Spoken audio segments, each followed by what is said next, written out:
ఆవులు దాహంతో అలమటించిపోతున్నాయి. వాగులు గుంట్లన్నీ కూడా ఎండిపోయినాయి. మన చెరువులోకి తీసుకుని పోదాం, అక్కడ నీళ్ళుంటాయి. దా దా దా.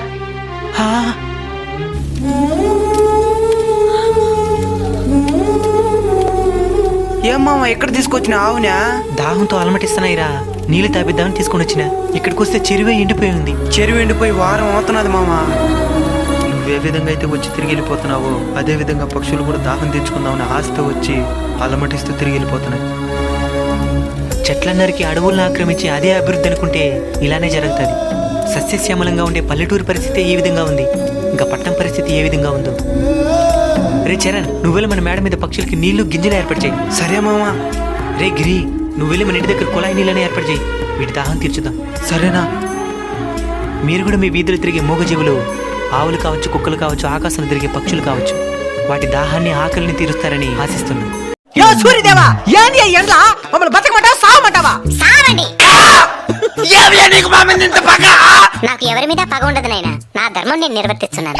ఏంది నీ ధర్మమో? మమ్మల్ని చంపేసేదా? మరి మీరు చెట్లను చంపేసినప్పుడు ఈ ధర్మం ఎక్కడికి పోయింది నాయనా? నాకు తెలుసు, ఈ ఎండకి తలకు తోట్లు పడుతున్నాయి. మీరు వాడి ఏసీల వల్ల ఓజన పరికి ఎప్పుడో తూట్లు పడింది నాయనా. ఎండ ఎక్కువగా ఉంది, ఏసీ 2 పాయింట్లు పెంచు అని అంటారు గానీ ఎండ ఎక్కువగా ఉంది 2 చెట్లు పెంచుదామని ఏ రోజైనా అనుకున్నారా? అంటే అది చెరువులు కూడా ఎండిపోతున్నాయి స్వామి. నీళ్ళుండాల్సిన చెరువులో నిలువెత్తి బోడాలుంటే ఎవరేం చేస్తారు నాయనా? అడవులు కూడా ఎండిపోతున్నాయి స్వామి. మరి అక్కడే కదా నేను అపార్ట్మెంట్లు కట్టాల్సిందే. స్వామి, ఈ ఎండ నుంచి బయటపడేదానికి ఏదైనా మార్గం చెప్పు స్వామి. వృక్షో రక్షిత రక్షిత. చెట్లను మీరు కాపాడితే అవి మిమ్మల్ని కాపాడతాయి. తప్పకుండా నాటి కాపాడుతాం స్వామి. స్వామి, ఇంక మిఠాని ఈ ఎండలు తగ్గినా? In front there is crocodile festival. అంటే ముందుంది ముసళ్ళ పండగ అని. పిల్లలు, ఇప్పుడు ఒక్కొక్కరికి లేచి మీ అమ్మ నన్ను ఏ జాబ్ చేస్తారో చెప్పాలా? సరే సార్. రే గిరి, నువ్వు లేచి మీ నాయన ఏం పని చేస్తాడు చెప్పు. మా నాయన డాక్టర్ సార్. డాగట్రా? మరి ఇన్ని రోజులకు మీ తల్లి తలనొప్పితో బాధపడుతున్నాడా? మీ నాయన అడిగి మాత్రలు తెచ్చుండేదా? మా నాయన పశువులు డాక్టర్ సార్. తెమ్మంటారా సార్? తెలిసినట్టు తెలియకుండా వద్దులే. సాయంత్రం మీ నాయన మా ఇంటికి రమ్మను. దేనికి సార్? మా యావ ఎండి గడ్డి తినేదిలే. పచ్చి గడ్డేసేదా? గ్యాప్ ఇవ్వరా, గ్యాప్ ఇవ్వు. మీ అమ్మ ఏం పని చేస్తుందా? Engineer sir. మరి ఇంజనీర్ పని చేసే మీ అమ్మ పశువుల డాక్టర్ నెటర్ చేసుకునిందా? పెళ్ళైన తర్వాత జాబ్ వచ్చింది సార్. అది లెక్క. రే చరణ్, నువ్వు లేచి మీ అమ్మ నేనే పని చేస్తారు చెప్పు. అదే ఏరా చెప్పు. మా నాయన చిన్న కంపెనీలో లేబర్ సార్. మా అమ్మ మున్సిపాలిటీలో రోడ్లు ఊడొస్తుంది. ఇది చెప్పడానికి ఎందుకు తడబడుతున్నావు నైనా?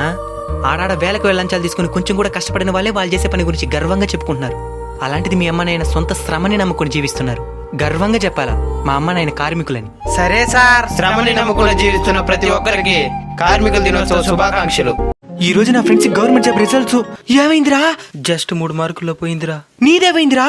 జస్ట్ 30 మార్కుల్లో పోయిందిరా. నెక్స్ట్ ఏం చేద్దాం అనుకున్నావురా? మళ్ళీ ప్రయత్నిస్తాను రా. నువ్వురా? మనం ఇంకా ప్రయత్నించేది ఏమిలే, ఏదో పని పోవాల్సిందే. 5 సంవత్సరాల తరువాత ఈసారి ఏమైందిరా? మళ్ళీ పోయిందిరా. మళ్ళీ ప్రయత్నించాలనుకున్నావా? లేదురా, ఇంక ప్రయత్నిద్దామన్నా జోబులో 1 రూపాయి కూడా లేదు. నన్ను అప్పిమంటావా? ఒకప్పుడు ఒక చిన్న హోటల్ ఒక పనికి చేరి ఇప్పుడు నేనే సొంతంగా హోటల్ పెట్టి 30 మందికి పని ఇస్తున్నా. ఫీల్ అవ్వద్దురా. నువ్వు ఇంతలా గవర్నమెంట్ జాబ్ని ఎందుకు ఇష్టపడుతున్నావో తెలుసుకోవచ్చా? గవర్నమెంట్ జాబ్ ఉంటేనే కదరా సొసైటీలో విలువ. అది ఒకప్పుడు రా. ఇప్పుడు ఎవరి దగ్గర ఎక్కువ డబ్బులుంటే వాడికి విలువ. నిన్ను మళ్ళీ ప్రయత్నించొద్దని నేను చెప్పను, ఎందుకంటే నీ శక్తి సామర్థ్యాల గురించి పూర్తిగా తెలిసిన మనిషివి నువ్వు మాత్రమే. ఒకవేళ నీకు మళ్ళీ ప్రయత్నించి సాధించగలను అనిపిస్తే ప్రయత్నించు, లేదంటే మరొక మార్గాన్ని ఎంచుకో. ఎందుకంటే ఇక్కడ గవర్నమెంట్ జాబ్ మాత్రమే జీవితం కాదు, ఇక్కడ డబ్బే ప్రధానం.